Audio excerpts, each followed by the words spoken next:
Welcome to the Slop Farm. Enjoy the video. In this video, I will explain how to use a PS4 controller on a gaming laptop. First, let's connect it wirelessly using Bluetooth, which is often the simplest way. Ensure your laptop's Bluetooth is on. Then, hold down the PS button and the share button on your controller for about 3 seconds until its light bar rapidly flashes. Head to your laptop's Bluetooth settings, locate wireless controller in the device list, and click to pair. This initial step should get you connected and ready. If wireless isn't your preference, or you need a more stable connection, a wired setup is incredibly straightforward.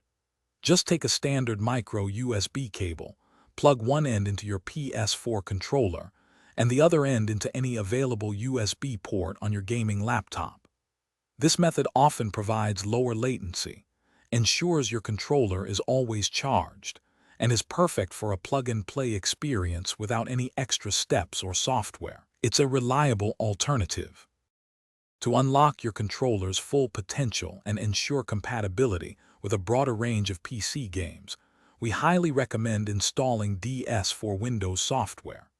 This powerful program allows your PS4 controller to cleverly emulate an Xbox 360 controller, which nearly all PC games natively recognize and support.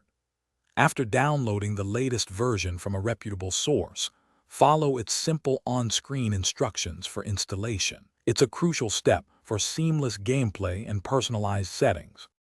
With DS4 Windows up and running, you gain access to extensive customization options. You can now easily remap buttons to your liking, adjust the sensitivity of the touchpad, and even change the color of the light bar. Feel free to create unique profiles for different games, optimizing your control scheme for each. Finally, launch your favorite game and test everything out, making any final tweaks to perfect your personalized gaming experience. Enjoy your play. Thanks for watching. Consider subscribing if we helped you today.